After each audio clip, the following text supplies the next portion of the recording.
Welcome to this episode of Talk of the Town. I'm James Milan, and I am joined today by the head of the town's planning department, Jenny Raitt. Jenny has the distinction of being the first repeat guest on Talk of the Town, and we appreciate you taking the time to be with us today. Glad to be with you. When we spoke to you last, you gave us an excellent overview of the planning department and just how broad the reach and the responsibilities of the department are. And today we want to kind of dig a little bit deeper into one aspect of what it is that you do. And that has to do with zoning recodification. And everybody, I think, understands how important zoning bylaws are to the nature and feel of the town. And that we have things to address in terms of, as we've talked about before, the disproportionate amount of residential versus business in town, et cetera. So today we'd like to talk about the fact that there is a process now established for this zoning recodification that we were mentioning, and specifically about the working groups that have been formed, just to get a sense of what this whole process is going to be like. So to begin with, if you wouldn't mind, just tell us, what are these working groups? How many of them are there? What is it that they're addressing? What is the need? Let's actually back up a little further. What is the need that gave rise to these groups? And then if you can explain just like the general structure of the groups. Sure, glad to. So I think, as you know, the master plan for Arlington was created over a two and a half year process with a consultant, and was adopted by town meeting in 2015, spring town meeting. And after its adoption, I think that from 2015 to 2016, the focus had been on a few items: the adoption of a housing production plan. There had been some parking implementation things that were moved forward with, some energy related issues that the town wanted to implement. So there were kind of key activities that were moving forward in order to implement the plan, and also turning the Master Plan Advisory Committee into a Master Plan Implementation Committee. And that committee actually kicked off at the end of 2015. And when they got started, they also started to focus on some zoning amendments, which included, sort of I would say a suite of things, but particularly focused on mixed use, which was about basically making changes to what you can do and what we want to do with new development along the major corridors in town, as noted in the master plan. Mm-hmm. And that was a very successful zoning amendment, which was very supported by town meeting and adopted. And then a companion zoning bylaw that dealt with parking reductions, also along the same area, and so we're including talking other primarily zones. Along Mass Ave, the Mass Ave it's corridor? Mass Ave, Broadway, Summer Street. There are actually other main commercial main arteries. Yeah, exactly. Okay. So that was a big thing. And then I'd say the other issues that we're focused on were about residential zoning. And that obviously generated a lot of interest, including from a number of citizens in the community who also had their own ideas about what we could do to address some of the residential concerns, or I'd say neighbor concerns about new residential development in existing neighborhoods. That's really kind of the framework. Yeah. Yes, we're aware that residents in different parts of Arlington do seem concerned about larger houses going into existing lots. Yes, there's definitely some big concerns about that. And so basically the outcome of spring 2016 town meeting was that none of the zoning warrant articles that related to the residential amendments to the zoning bylaw that would have addressed the kinds of issues that we were just talking about, none of them were adopted. And what ended up happening was one of the town meeting members proposed a resolution that was adopted, which was to create not necessarily create a working group, but to create some sort of committee that would inevitably research and study the issue and come back to a future town meeting with something that the town meeting floor could address and discuss and hopefully adopt that would address these issues. So basically further study. Mm-hmm. And so that's what's led to the formation of, there are 4 working groups When I came on board as the new director last February, I had the intention that the master plan as part of an implementation process is something that you would be annually figuring out what are the goals that need to be implemented. So working groups are actually not meant to be permanent. They're meant to help implement a specific item in the master plan and are subject to potentially change over the years. Right. So what we saw as being the priority issues after the Springtown meeting were four things. We knew that zoning recodification, or really completely rewriting the zoning bylaw to make it more usable, readable to people on boards and commissions, staff, and then of course to residents and developers who are looking to make changes or need to access the zoning bylaw. We wanted to make it more up to date, and it also needs to be in compliance with current law. So that was really a very big priority to the Master Plan Implementation Committee. And then the second thing, of course, was to follow up on that resolution from Springtown meeting. And that's what turned into the Residential Study Group. We formed it so that the Residential Study Group is a subset of zoning recodification, because residential study is really looking at kind of a policy matter, where zoning recodification is thinking about kind of the technical cleanup of the zoning bylaw. We intend to get to policy matters in the next year, but right now we're focused on cleaning up the zoning bylaw to make it more readable and understandable. So then there are two other working groups. There's a Historic and Cultural Resources Working Group that is seeking to, their focal point is actually on updating our town's historic resources property inventory. And then the last one is a Millbrook Working Group. And the Millbrook being another one of these really important special things in Arlington that we want to preserve and protect, but we also want to think about what kinds of development is appropriate to take place along that area. We're picking up on a linear park plan and implementing that, so that's a working group. So are all four of those working groups currently at work? They're currently at work. Okay. Yes. So just to make sure that I understand, Sure. the first you mentioned is basically a group to bring the existing zoning bylaws up to update them both technically and make sure they're in compliance with law that may have evolved Yes. since they were first framed. But that's largely a technical task in a lot of ways. And then you have the residential study, which may be the thing that generates the most kind of the broadest interest among the Arlington populace, I would imagine. And then, of course, everybody is also concerned about the preservation of historic and cultural resources. That'd be the third. And then the Millbrook, which I'd love to talk to you about a little bit Yes. more in depth if we have an opportunity as well. Absolutely, yeah. Okay. So we had the intention of forming these working groups, and then we got to the task of thinking about what's the composition, what's the right composition of those groups. So zoning recodification is drawing from a number of existing boards and commissions, town staff, there's a couple of town meeting members, people from the Master Plan Implementation Committee, and then other interested residents. And that group went to task pretty much right away to work on a request for proposals, which we sent out, I think, late summer last year, and awarded that contract to RKG Associates. So that consultant is now in the process of doing interviews with key interviews. There's going to be an all-board meeting, so boards that address land use and permitting kinds of issues. That meeting is happening on January 28th, which will be facilitated by the consultant. And then at some point, probably later in the spring, we will see a first draft of recodification. There will be other steps along the way, including an update to town meeting in the spring about that process. Okay. And probably a community forum as well. So the working group, one of their first tasks then was to decide on a consultant to then Right. do the work that they do of making sure that all the voices that need to be heard of various stakeholders are brought into the process. Is that right? Yes, that's right. Okay. Yeah, so that's zoning recodification. The residential study group is actually composed of town officials.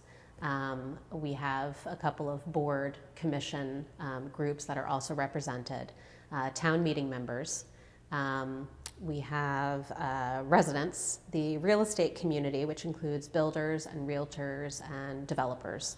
And that's pretty much that group. So it's actually, it's a very good group of people who are working together on a lot of things. That's actually been quite an involved group. And they've looked at everything from, all of the issues around size and scale of homes. We did a look back at what kinds of cases have been heard and approved by the Zoning Board of Appeals and the outcomes. We've been looking at permitting over the last 4 years in particular, to kind of get an understanding of where things are happening and what's happening. And then looking at, some more specific or key issues, I would say, like driveways and garages and sort of streetscapes. We also looked at environmental issues. So there's one of the members of the group is interested in LEED, which is sort of a standard that would bring new homes into a more energy efficient, up-to-date compliance. And so we were looking at that issue. And then I would say that as a result of a number of some site visits that we conducted as a group, as in literally going into neighborhoods to see construction happening or homes that had been torn down or newer homes that have been built, we talked a lot about the issue around sort of construction and how construction can be disruptive to anybody, and what kinds of potential controls we might consider as a town to address those issues and those concerns. Because it appears that that is one of the, a fairly large issue in relationship to this. What the residential study group is looking at is not just necessarily the homes themselves, but it's more about the process of them getting built. So that has now landed us into, the group has focused on basically 2 categories of things. One is on a zoning bylaw change that would address some of the downward sloping driveways that would also address some of the massing of new homes, or in other words, how big they are. And then the second suite of issues actually are town bylaw changes. They're not in the zoning because the town bylaw controls things like construction controls, everything from debris and dust controls, noise, right. and a So number you of were, other issues. sorry to interrupt, That's but you're okay. saying that there's 2 things. One is the actual construction itself, the second being the process. So my understanding from what you just said would be then that the zoning bylaws would be about the construction itself and what's allowed or not. And then the process is where you have to go to the town bylaws. That's right. Got it. Yeah, and so we're trying to, take things that are in some of the existing town bylaws, codify that. In other words, put it into some sort of construction control agreement, which could be like a good neighbor type of agreement. And so proposing to make some amendments to town bylaws and then also create an agreement. And an agreement means more than one party, right? So the agreement in essence is between, the town, the contractor or the builder, and then of course the neighborhood. An agreement to do things a certain way, to have somebody available as a main point of contact, to provide an understanding about what will be built. A lot of residents have not felt that they know necessarily what's even going to be happening in their neighborhood. So we want to give people some sense of some sense of control over that process. Right. So those are the it things. strikes me as unusually kind of thoughtful and supportive in a sense of residents' concerns that the town would involve itself in this way in terms of negotiating in a sense with builders and developers to make sure that things happen in a certain way, simply to therefore assure everybody else who lives in that neighborhood that their own lives will not be as disrupted, or that the things that they treasure about the nature of where they live won't be too disrupted, et cetera. Right. And so just related to this, so over the next couple of months, we're going to be administering also a survey. The group actually developed a survey that is tailored to recent builders of homes in town, and then also to abutters of those recently developed homes, and asking different questions about how they thought the process went and what they think the outcome was, and ways that we can improve upon both the process and the outcome. So we will be administering that survey soon. That sounds labor intensive, but also, again, kind of reassuring, I think. I would imagine many residents would be reassured to know that such a process is being put into place. I want to just ask you a little bit more about a couple of things that you mentioned. One was that you said we. In describing the residential study group, you said we. Does that mean that you yourself are a member of that group? And Yes. are you a member of all of the groups, or? I mostly have been participating in zoning recodification and the residential study group. I have gone to, I do participate in the other groups as well, especially when they were first forming. But no, I have Laura Wiener participates in other groups. She's the assistant director. And then Nat Strasberg, who's the senior planner.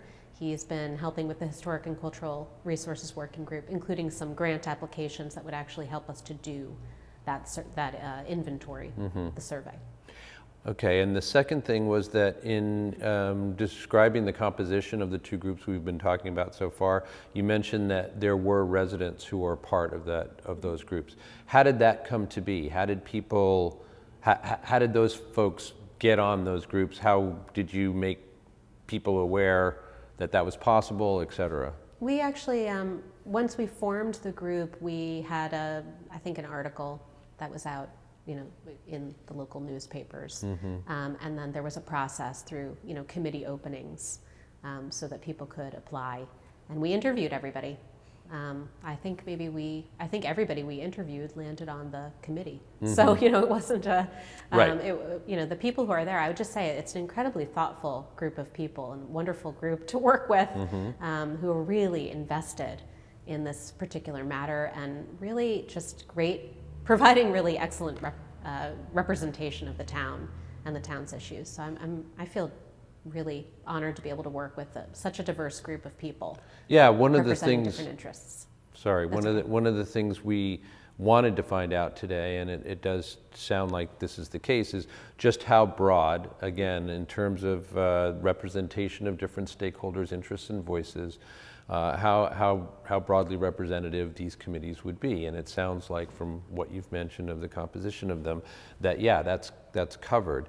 It does make me wonder, though, when you're talking about town meeting members and town officials and residents and realtors and et cetera, how large are these groups? Are we talking about a dozen people? Are we talking about 20? Yeah, the residential study group is about 12 people total. And how are they structured? Is there a single person who's kind of in charge of, supervising basically the work of that group, or? I happen to be the person who's been facilitating the residential study group. We started the group by kind of doing a little bit of bonding, doing a little bit of discovery of who's in the room, and it's kind of evolved to me, making sure that the people are, feel like they are contributing to the process. So it's not completely led by my department, but we are facilitating it. And right. By facilitate, I mean, we provide the resources to make sure the group can function, and of course the intel when needed. But I'm really, the goal has been to get people, to build the capacity of people in the group to contribute effectively. And so that's meant a lot of what we affectionately call homework. So a lot of that group, they've divided themselves by interest area into kind of subgroups. So subgroups have been studying their own things and then coming back to the whole group to report back and allowing people to kind of think about the issues. And then when needed, my department provides resources or additional research on particular topics. That makes sense. So it's been led by my department. And excuse me, how often do the groups meet? Are they on the same kind of schedule, or is that up to each group to devise their own schedule? And in general, just how often are you meeting to do this work that you're doing? Yeah, so the Zoning Recodification Working Group, by groups you meant all the groups, right? Yeah, the Zoning Recodification Group has met mostly every other week since they formed. So it's pretty much every other Thursday morning. Yeah. With a couple of exceptions when we haven't had anything to discuss, and a couple of those meetings get canceled when we have other things that are happening at the same time. Like, for example, the consultant is already on board and they're interviewing people, and we're having an all board meeting, so we don't need to have another committee meeting necessarily. And then the residential study group, we meet probably 2 times a month as well. At first we were meeting in the mornings, now we meet at night actually, and everything happens here at Town Hall, I will say, with the exception of the site visits, which obviously were happening in the field. And then the subgroups, you know, it's subject to, depending upon what they're talking about and whether or not a meeting is called for. But it's been a lot of additional meetings. Yeah, it's a substantial time commitment, it sounds Yes. like, for everybody involved. Yeah, but again, a group of people who are very committed and very, you know, very motivated by the issue. So that's made for a lot of people working together. What is the overall timeline? Obviously, we have 2017 town meeting coming up in just a few months. Are you aiming for that as either an endpoint or at least a point at which the committees kind of report on the work that they've done? Yes. So zoning, the rewrite of the zoning bylaw, that'll go to a special town meeting sometime in the fall. Okay. And so that there's actually 3 readings technically, so 3 drafts of the new zoning will be put out there for review and comment, and it eventually going to the Arlington Redevelopment Board towards the end, which would then go to town meeting for review adoption. So the timeline for that is Fall. right through to This the fall of 2017. Yes. And then the second phase, if we are able to secure additional funds through this spring town meeting, would be to either continue working with this consultant or work with a new consultant on to address some of the policy issues. So the master plan talks about both needing to address technical issues with the zoning bylaw, but then of course a master plan talks about land use, vision, and policy matters of importance to the community. So we need to think about, well, what of those policy issues do we want to address? And then how do we get the right zoning to make sure that that vision is realized? So that's kind of more of a second phase of work. And I do think that some of the matters that the residential study group are talking about, those matters are going to be more on the policy side of things. So it would be at a future town meeting. That would be more like spring 2018.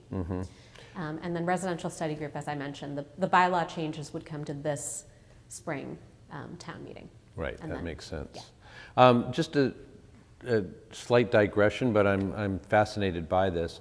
I've been brought up to speed over the last few years about the master plan process, that process that everybody went through in order to generate the master plan.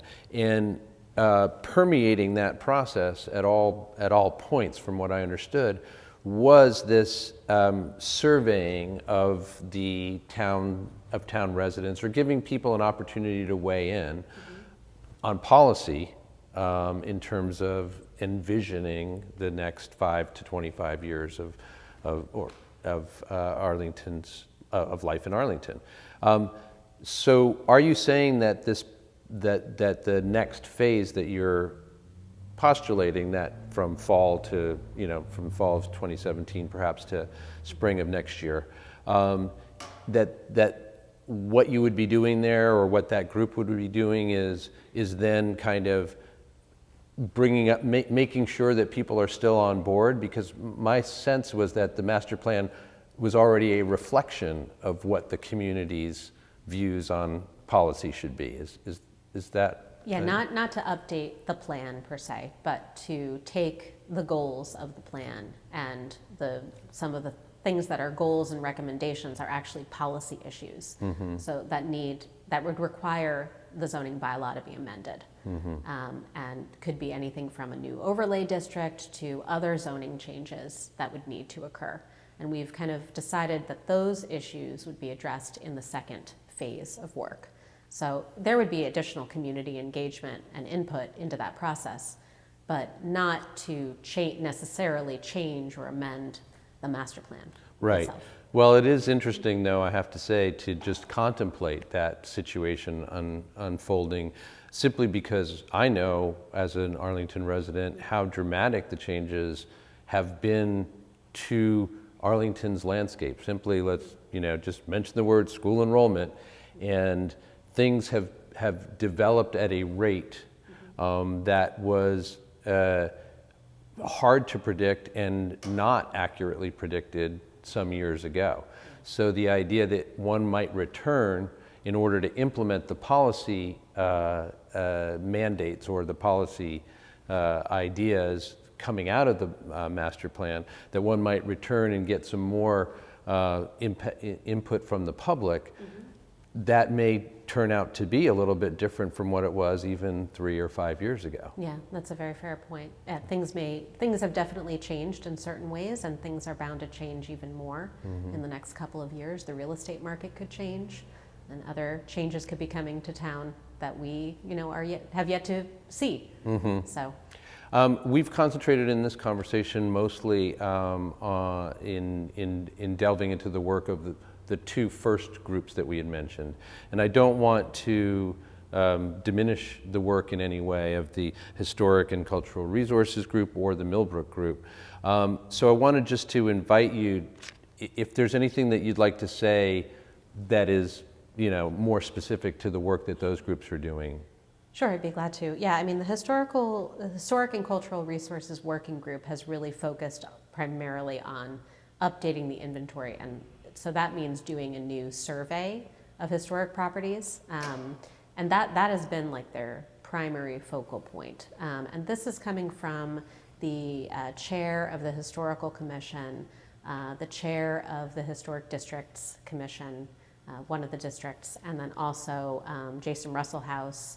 So there's kind of a balance of people who are representing historic and cultural resource interests, but that's mainly been their focus. And so that's led to, I would say, time spent on an application for Community Preservation Act funds, and then also this application that's going to be happening to the Massachusetts Historical Commission for a survey grant. And then if hopefully we secure both of those funding sources, then we can proceed with the actual inventory.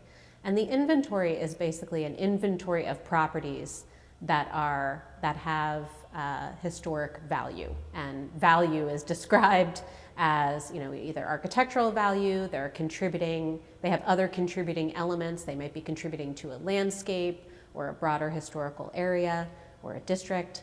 And so each individual property that's listed, there's information about that property. But it hasn't been updated since the 80s. So a lot has obviously changed in town. Some of those properties are unfortunately no longer here, or they've been significantly altered. Sometimes in a couple of cases, addresses have actually changed. And then what we list locally as being historically or architecturally significant doesn't always match what the state has listed on their inventory. So we want to make sure that there's a line between both. The reason this issue is really, I think, their priority and is of great importance is because, again, it relates back to some of the things that the residential study group is actually talking about. If we want to preserve and protect certain things in existing residential neighborhoods, we need to understand what we're preserving and protecting, of course. That might go without saying. But particularly, there's some nuance to historic character. And so we want to make sure we get that right. Yeah, Arlington is certainly justifiably proud of the significance, both to the town and even more broadly, of various properties in town. Yeah. And then Millbrook, there was a park, Millbrook Linear Park Plan from 2010 that was, I think not just an internal report, there were actually many people who participated in a committee, which included people from the Department of Planning and Community Development, the Arlington Redevelopment Board, Andrew West being a very contributing member to that process, and then others who participated, who have either owned property along the Millbrook corridor or have a vested interest in wanting to contribute to that process. So that was from 2010. What that 2010 plan did was look at some of the issues of various spots along the Millbrook, and then talked about opportunities, but didn't necessarily go to the next step of, well, what do you do to capitalize on those opportunities? What are the actions, and who are the people who need to we need to kind of move and make. Mm-hmm. I'm saying it wrong, sorry. But what are the actions, and who are the actors in making sure that things actually happen? So that's really what the Millbrook Working Group has been focused on. Is they went back out, they had a site visit, they had a long walking tour, they identified new opportunities, things that had changed since 2010, conditions that have changed with regard to the environmental condition of the brook, and a number of other factors, new development that's occurred since 2010 that hadn't been there, and sort of any related impacts of that new development, positive or negative, actually, on the brook. And are now looking at sort of what are the things that we can actually do to improve the brook. So one of the activities that group is focused on is cleanups. They had a cleanup in the fall, and they're doing a cleanup in the spring, and that'll be publicized. Okay. So. On that same subject, I'm interested in the Millbrook corridor. I'd just like to ask you this question as well, although it may be beyond the specific parameters that we're talking about today. My feeling as a resident, and by that I just mean this is not some official data that I am aware of or privy to, but rather just my sense of things, is that the Millbrook corridor, as you call it, which encompasses Dudley Street, seems to me to be one area of potential industrial or commercial development in town, where there is precious little of that, in terms of its potential. And I'm wondering, is that part of what this group is also looking at? Is both, as you said, things that have happened since 2010 in terms of development in that area, but also, possible further transformation of that area into, a commercial or industrial hot zone, so to speak? Yes, that is one of the other kind of priorities of this group, is to think about what kinds of development is appropriate, and then what are some of the sort of design guidelines that can be used to make sure that it's an appropriate development and responsive to the brook, and also addressing any environmental concerns or issues, and improving the brook, frankly, not having any sort of detrimental impact. And that's for both commercial, industrial, and residential. Because there's actually been quite a bit of residential development along that corridor. Okay, so that whole area so the whole is in thing fact is being looked at. Okay. Yeah, and again, in all likelihood, will lead to zoning recommendations. But that again is more like a policy matter, because what type of development, where, what's appropriate, and then what are the right design guidelines, those are all getting into a level of depth in policy and zoning changes that we're not doing right now. Mm-hmm. Okay, so my sense then about these last two groups is that the nature of the work that they're doing with the Historical and Cultural Resources Group, the updating of this inventory, and then with the Millbrook Group as just described, those timelines may be different then, I assume, than what is the case. They're not necessarily going to present something to town meeting in April. I think we'll have a report to town meeting. The report to town meeting will be through the Master Plan Implementation Committee. So we will definitely note of the things that they've been doing and the work that they plan to do ahead. I guess back to the earlier point I was making about the formation of the working groups, we may find that there are other working groups or study groups that end up needing to be formed in order to implement new parts of the master plan that we would like to explore. So there's some possibility that the working group, that's formed around the Millbrook will transition, and the same thing with historic and cultural resources, depending upon what they want to work on. And there may be some point at which they have something that they are recommending or presenting to town meeting, right, in the form of a warrant article or something like that, or would it be purely, here's the work that we've been doing, here's what we have found out, we're presenting you this information, do with it as you see fit? Yeah, it's more of a report. back Okay. to town meeting. I don't think that any warrant articles are being Yeah, proposed. it's probably the Though wrong- again, into the future, the demolition delay bylaw that we have might be updated, but that's Right, that's a that goes future back to, priority. talking about the work on town bylaws that may, and that the only way to change those would be through warrant articles. That's right. Got it. Yeah. This has been very helpful, very comprehensive in a lot of ways. I'm just wondering about a couple of last things. One is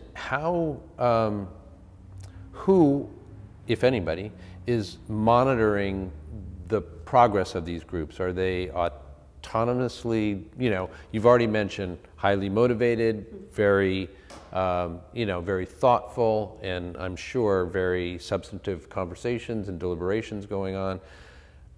But who's marshaling that process and monitoring it and making sure that it's, it's proceeding at a pace that makes sense, Sure. et cetera? So the town manager is, he's the one who's appointed people to these groups. I work very closely with Adam Chapdelaine on monitoring the progress of the groups and deliberating about, the direction of the groups. So I'd say that we work and steward these groups together. Mm-hmm. Great. And last is just how should we, the public, assume that these groups have been successful? How will we know that? Yeah, it's a great question. And I think that one of the big things that's success is an improved zoning bylaw that people can actually use, people can understand, and people can go to for the information that they're looking for, that it's not a lack of clarity, people don't understand what to do. And then I think as part of that process, updating our administrative and regulatory process about how we implement the zoning bylaw. I think that's a tandem process that I want to work on in the next year, whereby people understand or have a better understanding and clarity on the permitting process, how various boards and commissions work together for approving projects or reviewing projects, and how town staff also work together in those approval processes. So just getting there would be a success to me. And then I guess, sort of working down the other committees and working groups, success looks different from each one of them. Obviously, if we get an update to the inventory, that's a longer term success, but that would be enormously successful to have a real solid inventory of our as resources. of 2017, As right? of Not of 2017. 1980 or something like Yeah, that. yeah, exactly. And then I'd say that for the residential study group, I think people feeling like they have more control over a process and potentially the outcome of that process in terms of new development in their neighborhood. So they know how to participate, they know who's involved, they know the procedures, they know what the rules are, and then they also know what the potential outcome is. So I think that those are things that would also be a success. Okay. Well, I have to say that after talking to you today for a second time, I am as impressed, if not more so, with the expansiveness of the work that your department does, and of the fact that so many people from different stakeholder perspectives are brought in to that process, which makes sense if it's planning for the town's future development. But I'm sure is not always the case in all towns in the same dedicated way. So appreciate, again, thank you for taking the time to explain this to us this morning. I hope that I operate as a proxy of sorts for other Arlington residents in saying that I understand things a lot better in terms of how this process is developing, thanks to this conversation, and I hope that our viewers will as well. Excellent. Thanks Likewise. very much.